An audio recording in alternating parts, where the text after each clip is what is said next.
नमस्कार, बहुत स्वागत है आप सभी का हमारे इस खास बुलेटिन में। मैं हूं आपके साथ मरियम अली। चलिए देश और दुनिया की तमाम बड़ी खबरों पे एक नजर डाल लेते हैं। ईरान के पूर्व supreme leader Ayatollah Ali Khamenei के अंतिम संस्कार में बीते दिन उनके 3 बेटे मसूद, मैसम और मुस्तफा शामिल रहे। हालांकि खामेनेई के बेटे और उत्तराधिकारी मुज्तबा खामेनेई समारोह से दूर रहे। मीडिया रिपोर्ट्स के मुताबिक इजराइल से जान का खतरा होने की वजह से उन्होंने सार्वजनिक रूप से अंतिम संस्कार में हिस्सा नहीं लिया। वहीं ईरान के इंटरनेशनल रिपोर्ट्स के मुताबिक खामेनेई की अंतिम विदाई के दौरान लोगों ने किल ट्रंप और किल बीबी यानी कि इजराइल के प्रधानमंत्री उनके लिए नारे लगाए। साथ ही पूर्व सुप्रीम लीडर का बदला लेने की मांग भी की। आपको बता दें कि आज यानी कि सोमवार को तेहरान की सड़कों से खामेनेई की भव्य अंतिम यात्रा निकाली जाएगी। इसमें लाखों लोगों के शामिल होने की उम्मीद है। खामेनेई के ताबूत को शहर के प्रमुख मार्गों से ले जाया जाएगा। धार्मिक नेता, सरकारी अधिकारी और सेना के शीर्ष अधिकारी इसमें मौजूद रहेंगे।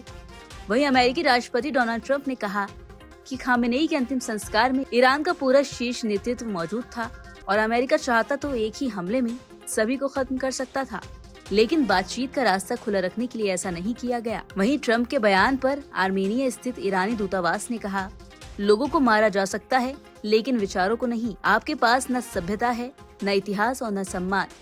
उधर पीएम नरेंद्र मोदी की 3 दिवसीय इंडोनेशिया यात्रा से भारत और इंडोनेशिया के द्विपक्षीय रणनीतिक संबंधों को एक नई दिशा प्रदान करेगी। इस यात्रा के दौरान दोनों देश डिजिटल पब्लिक इंफ्रास्ट्रक्चर, भुगतान प्रणाली, रक्षा सहयोग को बढ़ाकर अपनी साझेदारी को और गहरा करेंगे। इस यात्रा के दौरान भारत के यूपीआई और इंडोनेशिया के क्यूरिस के बीच डिजिटल भुगतान लिंकेज का समझौता होगा।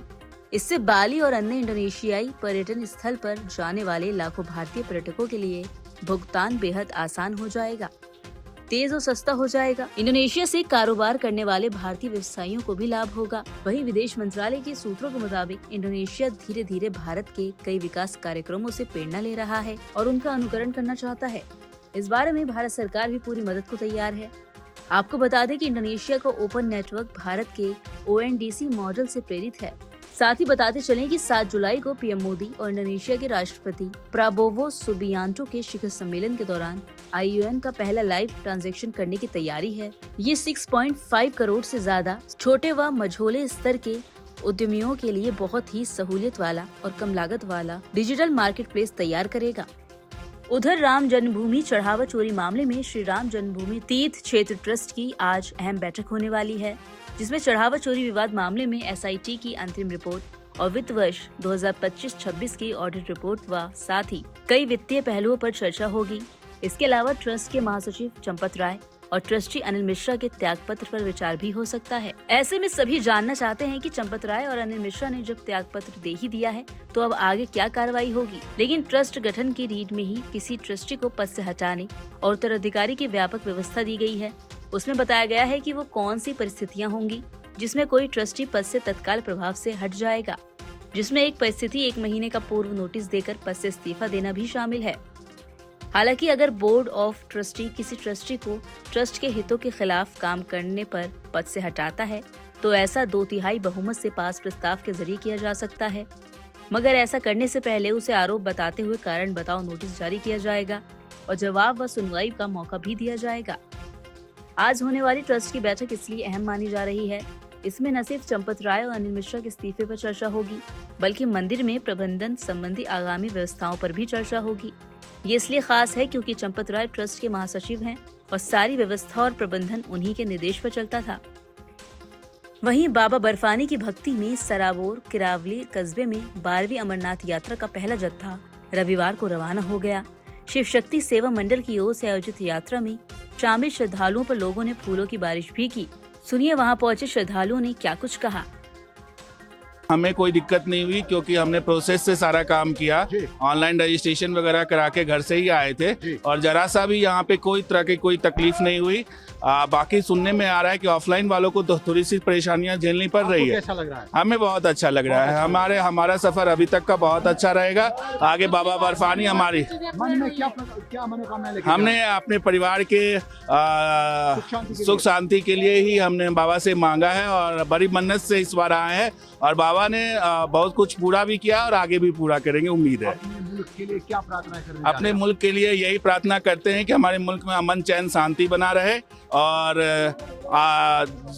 हिंदुस्तान जिस तरह से पहले से चमकता रहा है और आगे भी चमकता रहे। अच्छी है व्यवस्था, सुरक्षा भी अच्छा है सुरक्षा के इंतजाम अच्छे हैं जी। क्या मनोकामना लेके जा रहे हैं भोले बाबा के पास? जा रहा है, अब मन में सोचे हैं वो पूरा हो जाए तो फिर आएंगे। सरकार द्वारा जो इंतजाम किए गए हैं बहुत अच्छे किए गए हैं। जो जम्मू सरकार है वो भी हमारी पूरी मदद कर रही है। पूरी मिलिट्री और जम्मू पुलिस और BSF CFF सभी अपने देश की सुरक्षा करने वाली सीमाओं की जो फौज है वो हमारी यात्रा पूरी कंप्लीट करा रही है। पूरे प्यार से वो अपने आप को हमारे लिए झोंक रखा है उन्होंने। क्या मनोकामना लेके जा रहे हैं? हम चाह रहे हैं बाबा जी पूरे जो मुल्क की है पूरी सुरक्षा करें और जिसको भी प्रॉब्लम है, जो भी अपनी इच्छाएं लेकर गया उनकी बाबा जी पूरी करें। पूरी करें। जय महादेव, हर हर महादेव। अब बात करते हैं मौसम की। मानसून आने के बाद राजधानी में पहली बार मध्य दर्जे की बारिश हुई। हालांकि 10 mm से ऊपर बारिश कुछ जगहों पर हुई। इसके बावजूद मौसम में उमस भरी गर्मी से कुछ राहत मिल गई। अब आज के लिए बारिश का ऑरेंज अलर्ट जारी किया गया। इस दौरान करीब 64 mm बारिश होने के आसार भी जताए गए।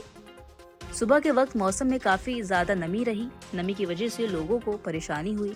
आपको बता दें कि अलग अलग क्षेत्रों में इसका असर भी देखने को मिला। कहीं तेज बौछारें पड़ी तो कहीं महज बूंदाबांदी हुई। अधिकतम तापमान करीब 35.6 डिग्री रहा। ये सामान्य से 2 डिग्री ज्यादा है।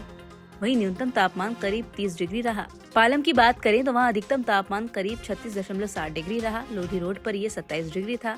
रिच का 26 डिग्री और आयानगर का 35.6 डिग्री रहा। साथ ही IMD का पूर्वानुमान है कि आज सुबह, दोपहर और दोपहर के बाद हल्की से थोड़ी तेज बारिश हो सकती है। बरसात और आंधी को लेकर ऑरेंज अलर्ट जारी किया गया। बारिश की वजह से अधिकतम तापमान करीब 32 डिग्री रहेगा और न्यूनतम तापमान 27 डिग्री के आसपास बना रहेगा। इसके बाद 7 से 10 जुलाई तक हल्की बारिश और आंधी की आशंका है। इस दौरान अधिकतम तापमान 31 से 33 डिग्री और न्यूनतम तापमान 24 से 27 डिग्री के आसपास रह सकता है। तो ये थी वो तमाम बड़ी खबरें जो हमने आपको दिखाई। इन खबरों का अपडेट भी लगातार आप तक पहुंचता रहेगा। बस उसके लिए आपको जुड़े रहना होगा नवोदय टाइम्स पंजाब केसरी के साथ।